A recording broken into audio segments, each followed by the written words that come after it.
첫 번째, 예금이 있고, 그 다음에 증권, 우리가 이제 증권이라고 하는데, 그 증권에는 주식, 채권, 간접 투자 상품이 있는데, 주식과 채권만 하시면 돼요. 주식과 채권만.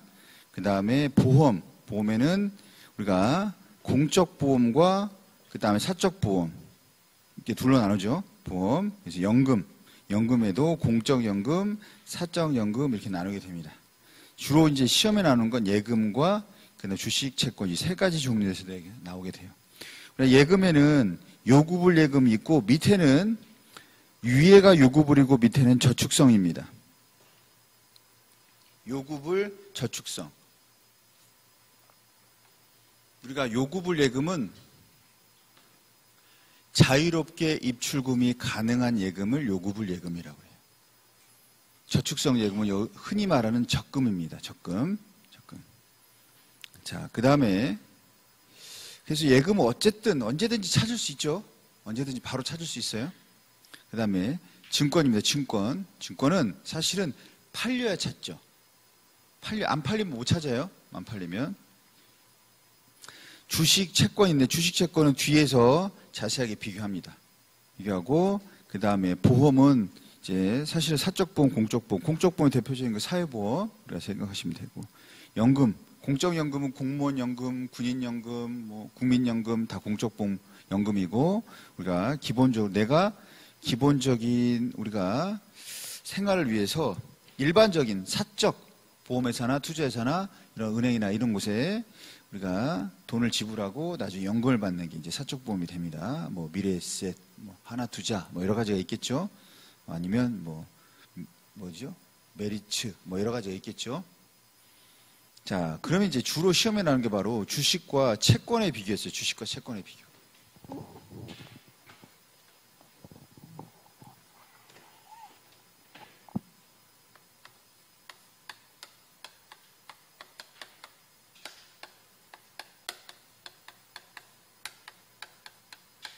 주식과 채권인데 여기를 이제 주식으로 놓고 그 다음에 여기 채권으로 놓습니다. 주식과 채권. 자, 그럼 주식은 뭐냐? 주식은 말 그대로 주식을 사고 있는 사람 뭐라고 그래요? 주주라고 그래요. 주주. 주식을 소유한 사람을 뭐라고 그래? 이 소유자를 뭐라고 그래? 주주라고 하잖아요. 주주. 주인이란 얘기예요. 사실 주인. 그럼 얘는 뭐라고요? 그냥 얘는 채권자예요. 그러면 주식은 뭐냐? 소유권을 우리가 가질 수 있는 지분을 얘기하는 거예요. 소유 지분. 주식이라는 것은 그 회사의 소유 지분을 얘기해요. 소유 지분. 소유 지분이에요. 주식은. 내가 주식을 50% 갖고 있다. 그 소유 지분을 50% 가지고 있는 거예요. 그러면 채권자는 뭡니까? 채권은 뭡니까? 채권은 그냥 내가 나중에 이 권리를 네가 행사하면 그에 대해서 내가 그 일정 행위를 해주겠다라고 하는 우리가 증서입니다. 채권 증서예요. 자, 우리가 채무, 채권. 그럼 회사가 뭐가 되는 거예요? 채무자가 되는 거죠. 회사는 채무. 회사가 채무자예요. 나는 그러니까 채권이 뭐냐면 이런 증서예요. 증서인데 어떻게 되어 있냐면 여기에 채권 돼 있으면 만약 회사채든 국공채든 국채든 뭐 공채든 채권 돼 있으면 거기에 기한이 나옵니다. 10년 만기, 뭐 5년 만기. 그 다음에 거기에 뭐가 나와? 이자율이 나옵니다. 이자 5%, 7% 이런 식으로 나와요. 그러면 10년 뒤에 내가 이걸 이제 1억짜리 채권이에요. 1억짜리 채권. 그러면 이 채권을 아니 국채다. 국가로부터 1억 주고 사는 거예요. 뭐 10억이다. 그럼 10억 주고 삽니다. 그러면 10년 뒤에 그 채권을 다시 국가에 갖다 주면 만기돼서 갖다 주면 얼마 줘요? 국가가 10%씩 10년 하면 얼마요? 또는 5%씩 하면 50%죠. 그러면 10억 줬으면 15억으로 나한테 주는 거예요. 15억. 나한테 주죠. 이게 나한테 증서예요. 증서. 채권은 뭐냐면 나중에 그걸 이행하겠다는 이행 증서죠. 증서. 그러니까 주식 우리가 주식을 사게 되면 그걸 발행한 기관, 보통은 주식회사죠. 회사. 다 주식회사, 회사란 말이야, 회사. 주식을 발행했어. 근데 그걸 샀어. 그럼 어떻게 되는 거예요? 회사 입장에선 어떻게 되는 거예요? 돈이 회사로 들어오는 거야. 그걸 뭐라고 그래요? 자본금.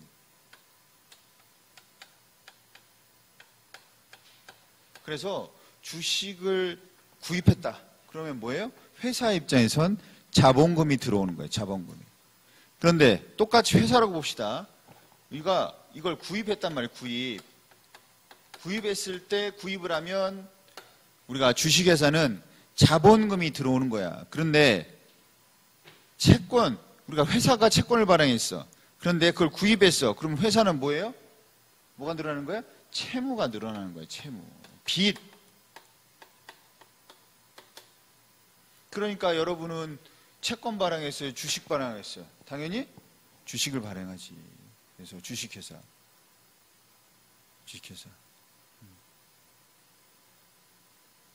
우리가 뭐라고 해야 되나? 이 경제 쪽에서 천재야.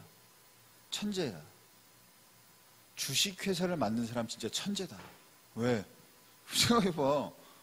주식 발행해서 이거 사면 돈이 나한테 오잖아. 이제 지분 관계 때문에 이제 싸우기도 하지만 내가 51%만 가지고 있으면 사실은 그잖아.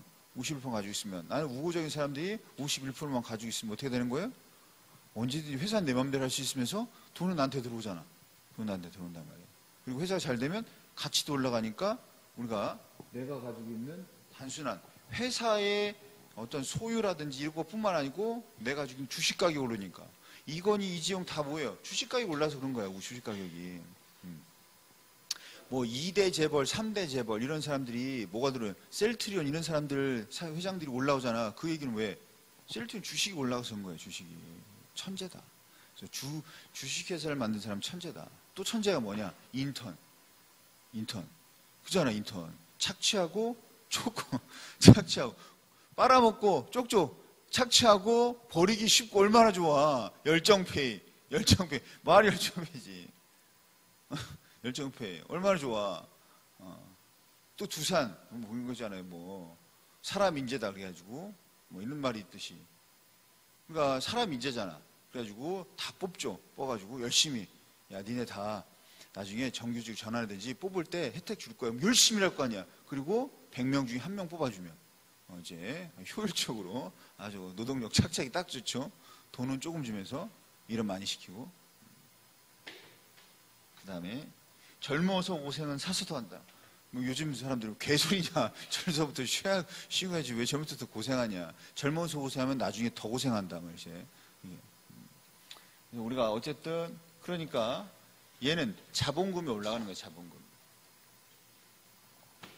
그 다음에 그러다 보니까 얘는 소유권을 가지고 있어요. 그래서 경영 참여되죠.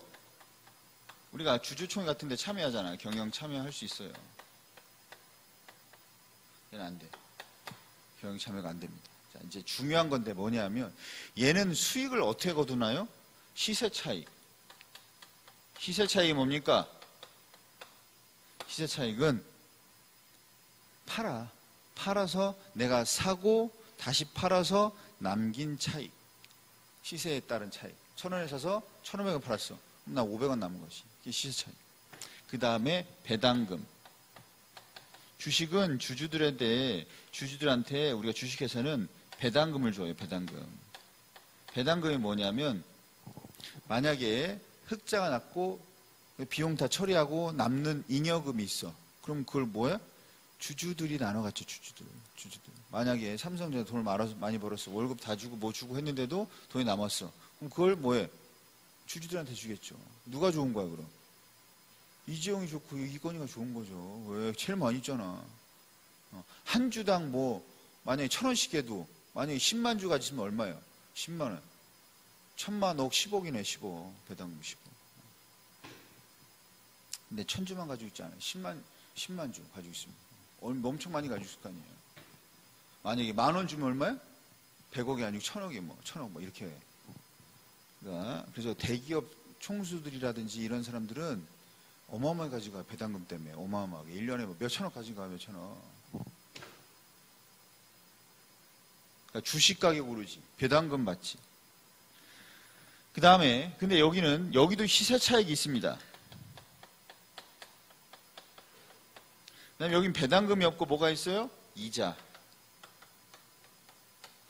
있죠. 자, 그런데 우리가 알아야 될 게 있어요. 뭐가 있냐면, 잘 보세요. 여러분, 예금이 안전해요? 아니면 채권이 안전해요? 예금이 안전해요? 채권이 안전해요? 뭐가 제일 안전해? 예금이 안전해? 채권이 안전해? 예금이 당연히 안전하지. 그러면 만약에 예금 이자와 채권 이자가 비슷하면 뭘 살 거예요? 예금 할 거예요? 채권 살 거예요? 당연히 예금하지. 그래서 얘가 올라가면 얘의 가격은 떨어져요. 얘의 가격은 떨어져요. 지금 채권을 왜 사요? 생각해봐. 지금 이자율이 실질 이자율 빼고 그냥 이자율이 만약 2%야. 근데 채권은 원래 이자율이 낮으면 안 사지. 그래서 5%, 7%에 7% 한다고 했어요. 7%. 그러면 얘는 2%야. 그러면 1,000만 원이면 1억이면 얼마 차이 나냐면 500만 원 차이 나는 거야. 500만 원. 그러니까 이렇게 되면 얘가 낮아질수록 얘를 찾는단 말이야. 얘를 찾아. 그러니까 얘의 가격이 올라간다고. 봐봐. 얘를 살 때 7%짜리야. 그러면 내가 금액을 만약에 1,000만 원짜리면 1,000원짜리야. 그러면 내가 1,010원에 샀어. 1,000만 원 채권인데 1,010원에 사. 왜 사요? 1,010원이면 1% 까여도 6%는 받잖아. 2%보다 6%가 4%도 없잖아. 1,010원에 산다고. 1,000원짜리 채권인데. 그리고 나는 나중에 얼마 받아? 7%만큼 이자를 받는 거지. 근데 얘가 올라갔어. 이렇게 4%까지 올라갔어. 그러면 굳이 얘를 살 필요가 있나? 위험하게. 그러니까 얘가 올라가면 얘가 떨어져. 그러면 얘 가격이 다시 1,010원에서 1,000원이나 야, 좀 더 싸게 팔게. 이렇게 나누는 사람도 있단 말이야. 이게 싸진단 말이야. 싸진다. 그래서 예금과 채권의 관계는 반대로 예금의 이자가 올라가면 채권 가격이 떨어지고, 예금 이자가 올라가면 채권 가격은 떨어지고, 예금 이자가 내려가면 채권 가격이 올라가죠.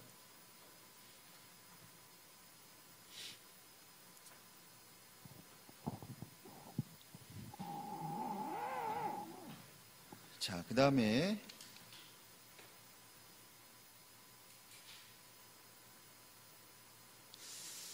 안전성 어디가 높아요? 안전성 여기가 훨씬 더 안전성이에요. 안전성 여기가 더 높죠. 다만 수익성은요? 수익성은 여기가 더 높죠.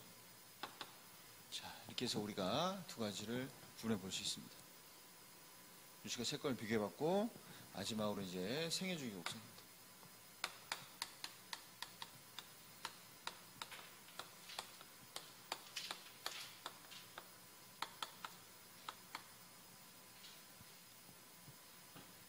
자, 생애주기 곡선은 뭐냐면,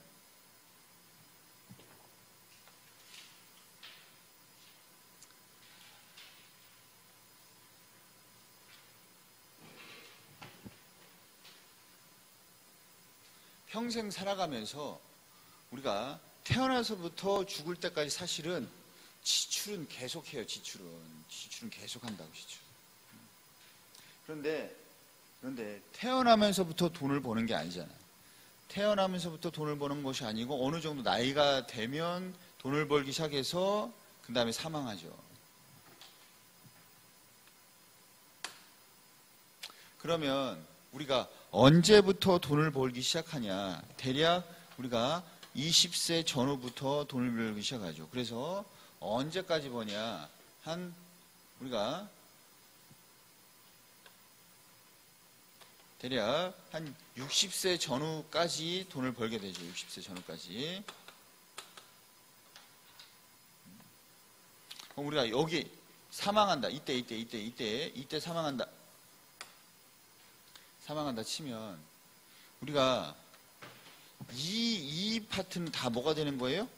적자예요, 적자. 적자라고. 마이너스, 인생이 마이너스. 그러면 우리 생애를 볼 때 이 면적보다, 이 크기보다 이 크기가 더 커야지 뭐가 되는 거예요? 죽었을 때 마이너스가 없는 거죠.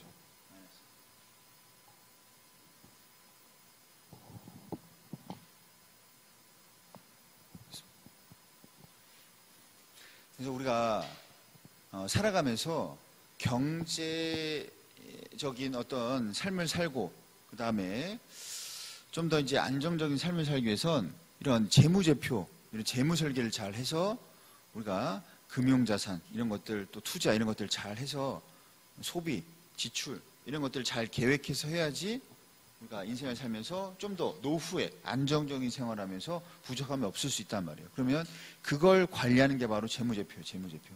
그 계획을 세우는 게 재무계획이고, 그러면 왜 그래야 되냐? 우리가 인생을 살아가면서 매해 또는 죽을 때까지 돈을 벌 수 있는 게 아니기 때문에 일정 기간 동안 돈을 벌고, 하지만 죽을 때까지 우리가 돈은 계속 써야 되니까 잘 세워야 되죠.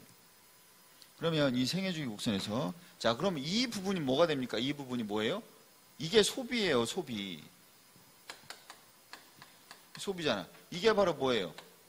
소득. 그러면 이 부분은 뭐가 돼요? 소비하고 남은 부분이잖아. 그리고 우리 뭐라고 했었어? 소비하고 남은 부분. 소득 중 소비하고, 이게 소득이잖아. 이때 소득이 제일 크잖아. 이때 소득이 제일 커졌잖아. 이 소득 중에서 소비하고 남은 부분이 뭐야, 이게?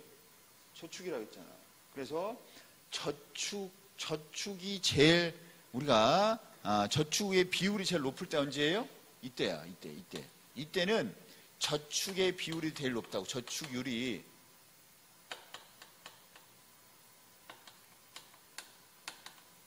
제일 높다고. 또는 우리가 저축이 제일 크다. 저축이 제일 크다. 또는 저축 비율이 제일 높다. 이렇게 얘기합니다. 그 다음에 이 부분은, 그러니까 그래서 여기서부터 여기까지는 저축할 수 있는 시간이 되겠죠. 저축할 수 있는 시간. 이 부분이 많으면 많을수록 우리가 나에게 플러스가 되는 거고. 그 다음에 이때부터 저축이 가능하죠. 그래서 이때까지 계속 어떻게 돼요? 저축액이 플러스가 돼. 그럼 이때 뭐가 제일 많아? 저축한 돈, 저축액, 쌓인 돈, 저축이 제일 많죠. 그러니까 이때는 저축하는 금액이 제일 많고, 저축이 비율이 제일 높고, 이때는 뭐예요? 저축한 금액이 제일 많죠. 왜? 여기 때부터 계속 쌓였으니까 저축이 제일 많죠.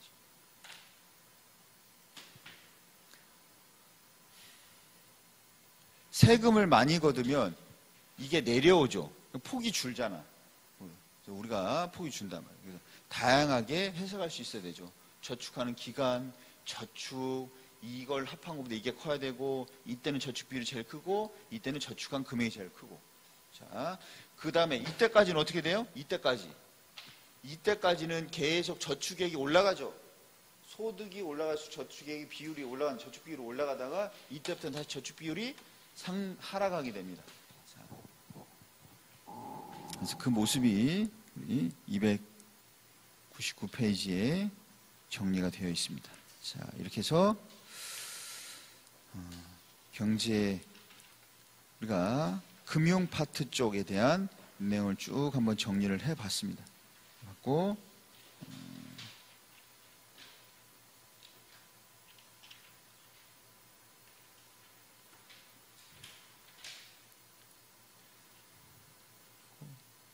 그다음에 다시 한번, 제가 아까 넘어갔는데 몇 페이지냐면 294페이지예요. 294페이지.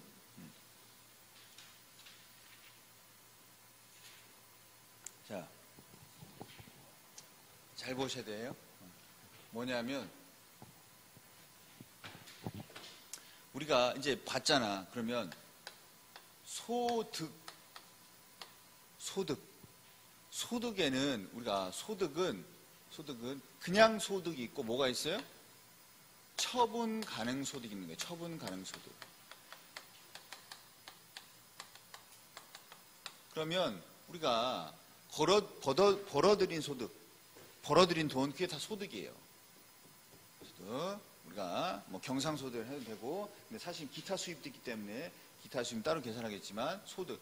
근데 처분 가능 소득인데, 소득이라고 할 때는 뭐냐면 우리가 이 소득에서 위에 소득에서 뭘 뺀 거예요? 뭘 뺀 거라고 했어? 비소비 지출.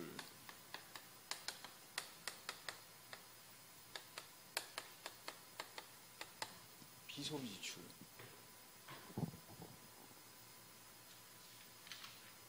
그래서 비소비 지출. 이 비소비 지출 뭐라고 했어요? 어떤 게 비소비 지출이에요? 의무적 지출.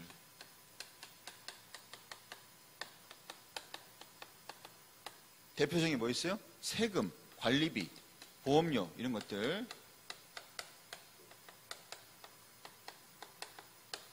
이런 것들이 바로 뭐가 되냐면 비소비 지출이 됩니다. 그 다음에 우리가 그러면 우리 지출에는 뭐가 있었냐? 두 가지가 있었죠? 비소비 지출이 있었고 소비 지출은 뭘 사는 거예요. 그러면 소득이 있었다면 저축이 뭐냐? 저축은 뭐에서? 처분 가능 소득에서 뭘 뺀 거예요? 소비 지출을 뺀 게 바로 저축이죠. 이것이 뭐가 되는 거예요? 자산이 되는 거예요. 자산. 나중에 자산이 돼서 이걸 가지고 여러 가지 상품을 사는 거죠. 그럼 이제 자산에 대해서 또 다시 봐야 되는데 우리가 자산, 일반적으로 잘 보세요. 자산인데 여기 보세요. 내가 집이 10억이에요. 집이 10억. 그 다음에 차가 한 1억. 그 다음에 저축액이 뭐 1억. 주식 뭐 1억. 이 정도 있어요. 제 얘기예요. 제 얘기. 실제 얘기가 아니고 그렇다고. 자, 그 다음에 빚이 3억 있어요. 3억. 그러면 봐봐. 내 자산 얼마예요? 얼마예요, 자산? 자, 총 자산 얼마예요? 얘기해봐. 의심하지 말고, 뭐가 있을 것 같은데 의심하지 말고. 총 자산 얼마예요? 10억. 10억이라고. 무슨 말인지 알겠어요? 10억. 야, 아니라고. 얼마예요? 13억. 총 자산 13억. 그래서 우리가 총 자산은 내가 가지고 있는 자산, 그냥 자산 말고 소유한 자산. 그 다음에 순자산을 할 때 뭘 빼요? 총 자산에서 뭘 빼? 빚, 채무. 그러면 뭐가 나와요? 순자산이 나와요. 순자산. 그게 얼마라고? 10억. 순자산 10억, 총 자산은 뭐가 돼요? 13억이 돼요. 13억. 자, 그래서 우리 자산, 부채에 대해서 총자산과 순자산의 개념에 대해서 간단히 봤습니다. 자, 그러면 마무리.